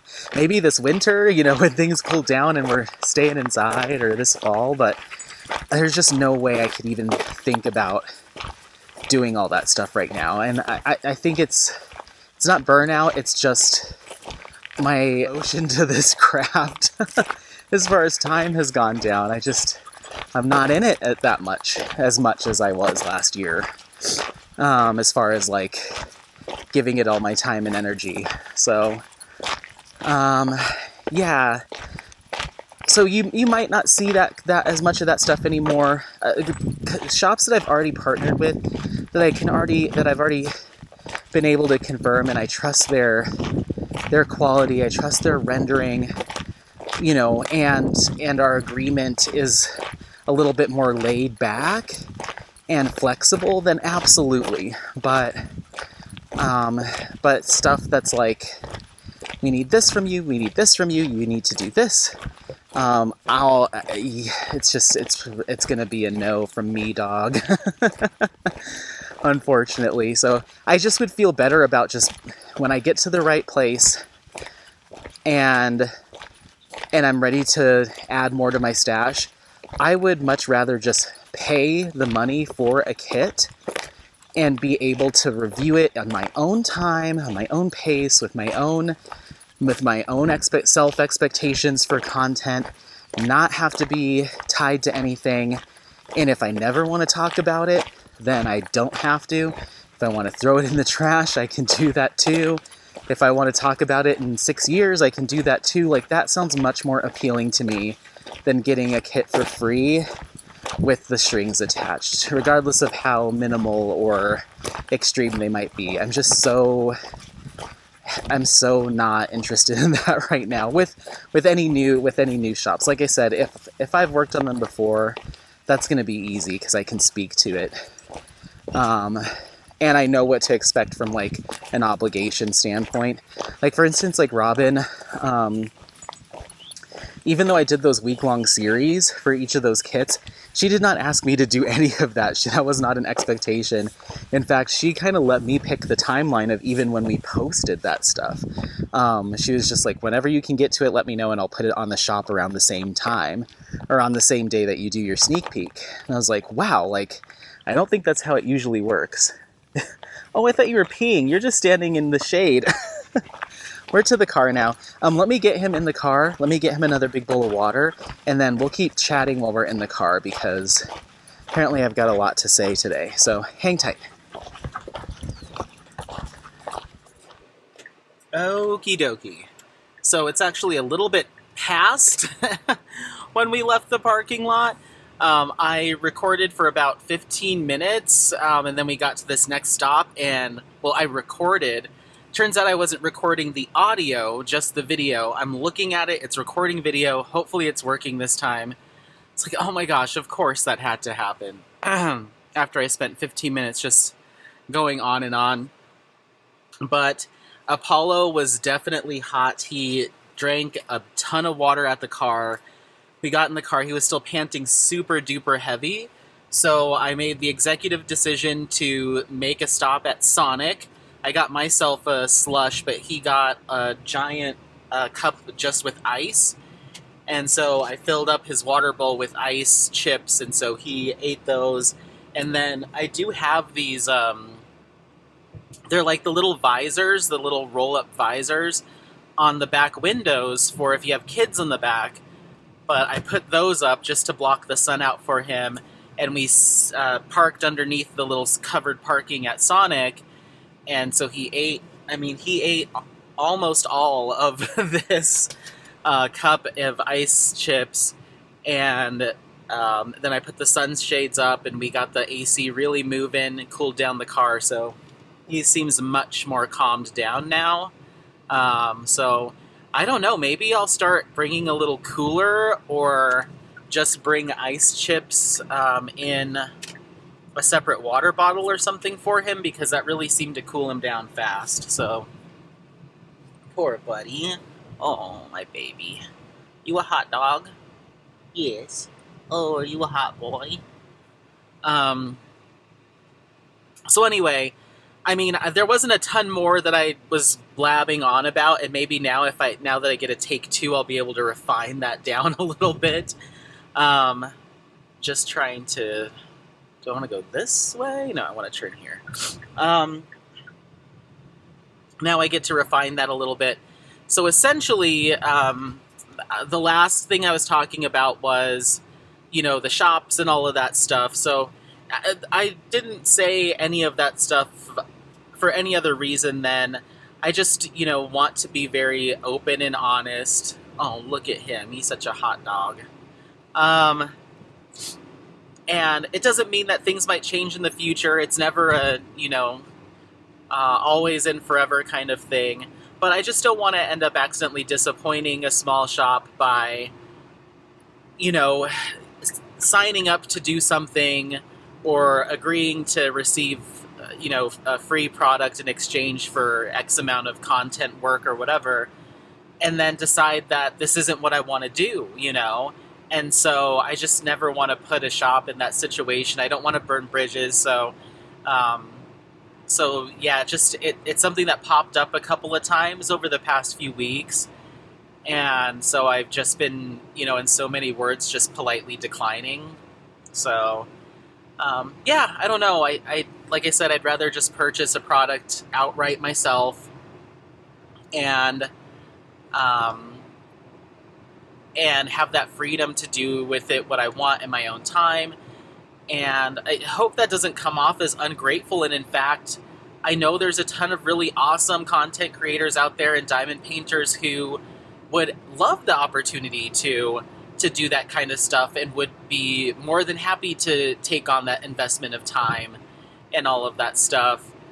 It's just not where my head's at right now. So I'm not trying to say if it's not me, it's nobody.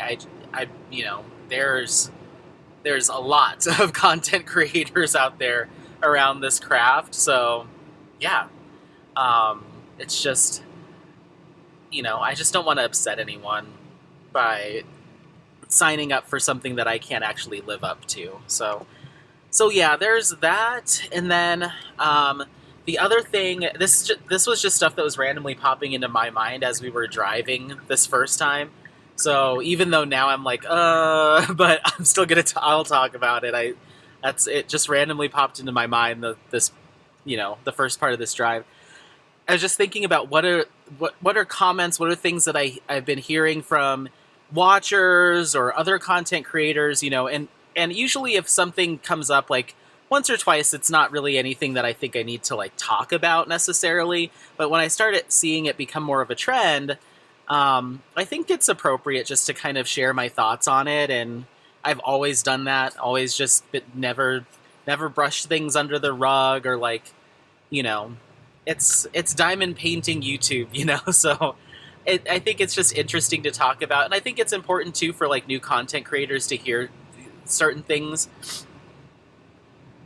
just so you have a clear understanding of kind of what it's like operating in the social space around diamond painting and the YouTube stuff. It's a very small niche community, and so things do be like, what might seem like small potatoes could become something bigger because, that information loop is a lot smaller. But one of the things that I do hear, or I've heard a couple times fairly recently, and I think it's been a trend of people bringing up this topic. I don't know. I feel like last year was like, I don't know. There always seems to be like a trend around like quote unquote drama stuff, but the idea of like copying somebody else's content or copying their topics seems to be a trend right now. And um, last fall or last winter, I don't, maybe it was over the winter, I did notice one particular video or a series of videos that seemed pretty glaring, that like someone had written down word for word what another person says and then say it and in the same way. It was just, I don't know if that's actually what happened, but it just felt a little too copy paste. But other than that, you know, when it comes to like the idea of copying somebody else's topics and ideas around content creation, I just don't really buy into that wholeheartedly, because I think there's not really too many ideas out there in diamond painting YouTube content creation to go around in the first place. Like, it's a niche thing to be a YouTube content creator. It's a niche thing to be a YouTube content creator that focuses on crafts. And then it's even more niche to focus on diamond painting, like a specific niche craft within all of that. So it's just like the funnel starts to get so narrow, that there really is a limited number of things to talk about, you know? So the fact that you start to see people push outside of the normal unbox, whip and chat, finish, unbox, whip and chat, finish, like around and around we go, that's just the nature of people evolving to want to explore different ideas and themes. That's how a good content creator comes to be. And sure, there might have been another person or two other people that have done that same thing, but I don't think that's copying. That's just somebody exploring other ideas, you know?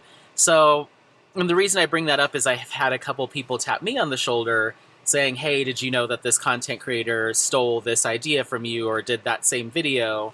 And I just don't see it like that. Like, eventually, people are going to do artist interviews and are going to do shop spotlights, and I might not have even been the first person to do those things, but now that I'm kind of in the pool of people, I don't know. But regardless, I would love for more people to do that stuff. I really, really encourage it, because we need to get more artist faces out there and lift those folks up and lift those small shops up. Like, we shouldn't be stifling somebody else's ability, want to do those same ideas. And that's going to actually be the opposite, of what we should be doing. So we should be fostering more people engaging with artists, engaging with small shops, and not try to silo that to like, oh, well, they did it first, so they're the only person that can do it. That's not at all how I like to create content. That's not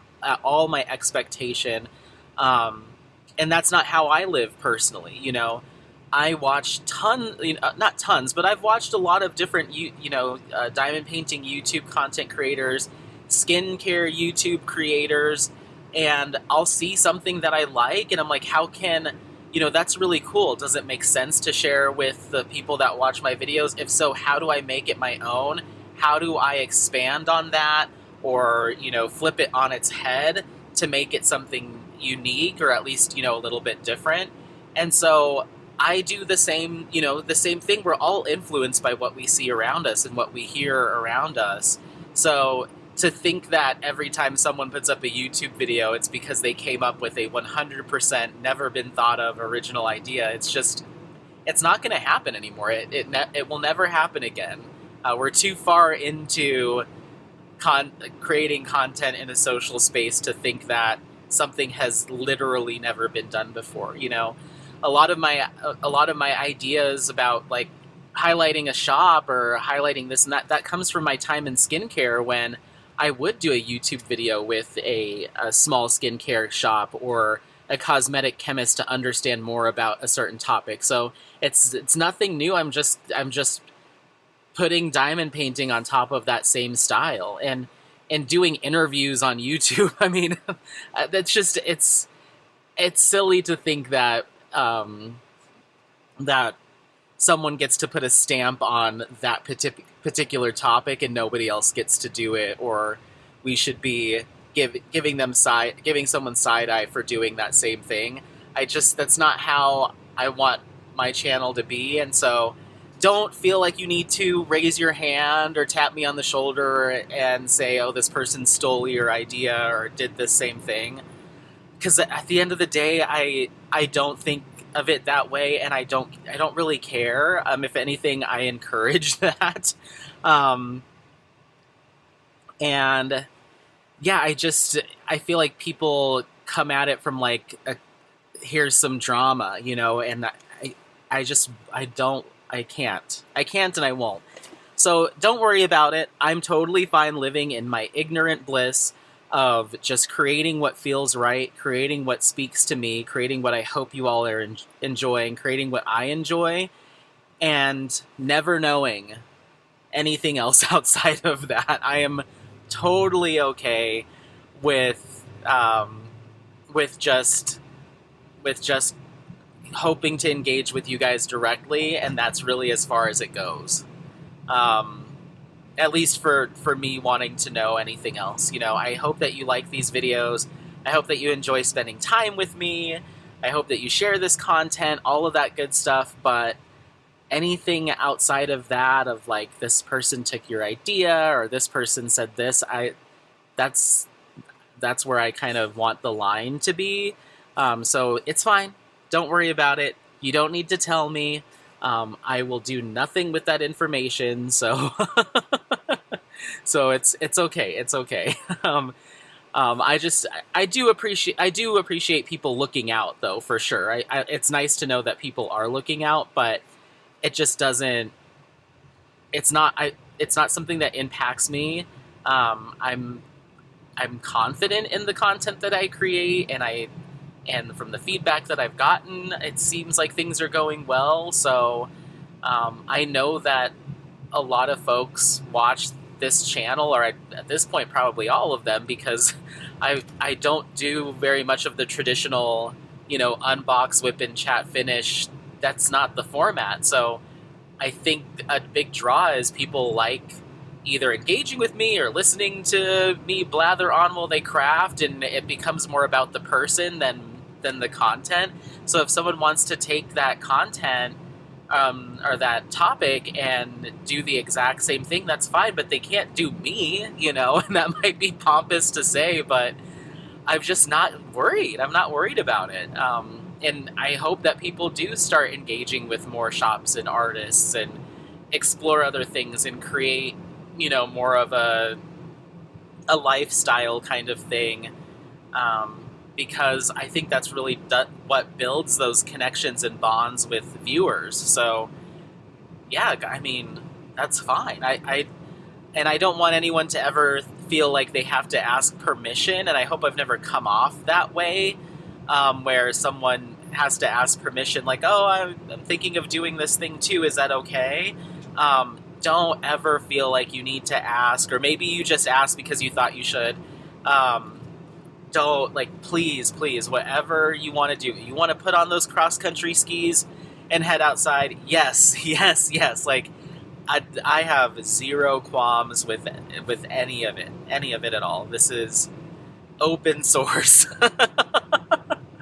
Because I feel like I said, I think I've built a strong enough connection to the folks that watch my channel that's not really about that anymore. So it's okay. Yeah, I hope that doesn't come off as cocky, but it's just it's the truth, and it only comes up because I have had, and this isn't about one particular person. It's, if I start to hear something happen, or it starts to become a trend of hey, did you know? Hey, did you know? Hey, did you know? That's when I feel like it's appropriate to bring it up. So it has happened a number of times where it's hey, this person stole your idea of XYZ, and it's no, I don't think so. So, yeah, it's okay. Don't worry about it. We're fine. Just stick around and we're going to be doing some mixology stuff. We're bringing the kitchen back into things. We're going to be doing some exciting stuff. So um, I'm never short on ideas how I could bring culture in and history and all of that stuff into this craft, and my own personal life into this craft, which it can't really be copied in that way. So yeah, I guess that's it. That's all I had to say. I appreciate each and every one of you, anyone that's returning, anyone that's new, for continuing to listen to this content, to keep sharing, all of that good stuff. I love doing these vlogs. I love doing content creation in general, be it skincare, diamond painting, anything else that I've dabbled in throughout the years. So it's part of my blood now is to want to share things that happen. So yeah, and try to engage with people that have similar interests. So that's really the long and short of it. But yeah, don't forget to like, subscribe, share this content with friends, family members, anyone that you think might take some value out of this content. Otherwise, happy placing. We'll see you next time. Bye, bye, bye, bye, bye. Bye.